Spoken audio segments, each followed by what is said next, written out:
દોસ્તો, જય ભોળાનાથ ને જય માતી। આજ તો મેં લાડ બધી ખરીદારી કરીને વાત પૂછો આખું ગામ જાણે ખરીદી લીધું એટલું। મને ખરીદી કરવાનું કે ને એટલે જો મેં પહેલા તો બ્રેસલેટ લીધું, પછી સાંડલાનું તો મેં કઈ બાકી જ નથી મૂક્યું। આમ જો ડિઝાઇન ના એટલા વેસવાવાળા ઓછા રાખતા છે એટલા તો મેં સાંડલા લીધા। કેટલા બધા આમ જો ડિઝાઇન ના મારે છોડવા થાય એટલે એટલા બધા તો સાંડલાના પાકીટ લીધા। પછી આ આપણે લીધી ઘોડાની તસવીર ઘરમાં લગાડવા માટે। મને તો પૈસા પાસે આવે ને તો મને એમ થાય ખરીદી કરવાની। જો આ સાડી લીધી મેં મારા માટે મસ્તીની, કેવી લાગે છે। પછી આ રૂમાલ ઘટે જ નહીં। પછી આ મારી બીજી સાડી, જો આ કલર ને ડિઝાઇન તમને કેવી લાગે કોમેન્ટમાં જણાવજો। પછી એવી ને એવી આ બીજી સાડી ભારેમાંથી, જો આની ડિઝાઇન કેવી છે તમને કોઈને ગમતી હોય તો કમેન્ટમાં કહેજો, આપણે ઓર્ડર કરી મંગાવી દઈએ। પછી આ આપણે કપડાને ભરાવાની ચીપટીયું, જાડી સાડી લીધી એટલે ભરાવા તો જોવી જ ત્યાં, એટલે આપણે ચીપટીયું લીધી। અને આ બોરિયા છે, પછી આ સાડી પીનું છે, પછી આ દાયચો, પછી આ વીટી, અને આ આપણી માથામાં નાખવાની પીનું, પછી આ આપણો પાવડરનો ડબ્બો। સસ્તામાં મળતું એટલે 10 રૂપિયા હું આપણે લઈ જ લેવાને, કોઈ બાકી થોડું મુકાય। એટલે આ બધું મેં ખરીદી કરી। પછી જો બતાવું ફાઇનલી બીજી વસ્તુ મારી, જો આ બીજા સાંડલાના પાકીટ અલગ ડિઝાઇનમાં। પછી આ લીધી પગમાં પહેરવાની કડિયું,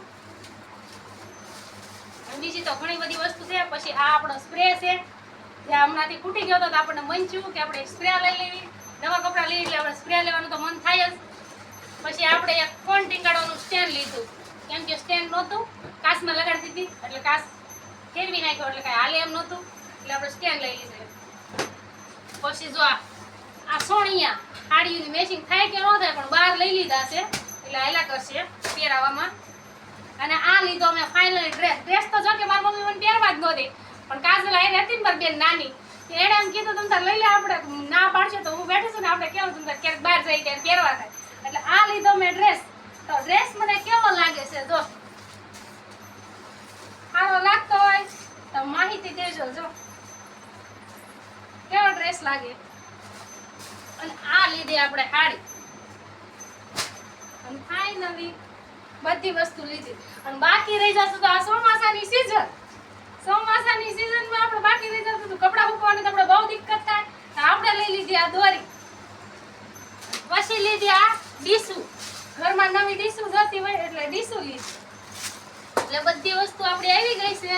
અને આપણે જો ફાઇનલી કેટલો બધો ઢગલો કરી દીધો આપણી ખરીદીમાં, તો કઈ બાકી જ નથી, કઈ ઘટતું જ નથી। જો જે એટલું સારું લાગ્યું ને એટલું બધું ગામમાંથી લઈ લીધું। આમ જો એક વસ્તુ બતાવું છું। અને આ સાંડલાના પેકેટ તો જો એ આપણા મમ્મીના ઘરે ને આપણા પપ્પાના ઘરે આવવા જલસા હતા, બાકી કાંઈ ન મળે રામના રાત બધો। જો આવી વસ્તુ મળે ને તો આપણા મમ્મી પપ્પાને ઘરે જ મળે, મોર શોખ થાય તો મમ્મી પપ્પાને ઘરે જ થાય, એટલે બાકી 5 રૂપિયા આટલી તરસી જાય। મેં તો એવા દિવસો જોયેલા છે, તમારે કોઈ જિંદગીમાં એવા દિવસો હોય મને કહેજો કે આવું થાય કે ન થાય, હકીકતમાં થાય। એટલે જો મેં તો આટલી બધી ખરીદી કરી લીધી છે, કેમ કે મને ખરીદી કરવાનો શોખ થાય ને એટલે મને બાકી જ ન રહે। પૈસાની વાત કરું તો મારા ભાઈને એટલું કહું ને કે ભાઈ મારા પૈસા નહોતા એટલે 5-10 હજાર તો એમને આપી દે કે હાલે તમને જે લેવું હોય લઈ, ના જ ન પડે। અને જો આ ઘોડાની તસવીર લીધી, હવે આને લગાડવાની કેવી રીતના સાગરબેન કેવું પડશે કે સ્ક્રૂ મારી દે તો આપણે તસવીર લગાડી દેવું। એટલે આવડું ફાઇનલી બધી વસ્તુ આવી ગઈ છે। અને હજી મારે જવાનું થોડી ખરીદારી બાકી છે દુકાને કટલેરીની, એટલે મારે જવું કટલેરીની દુકાને।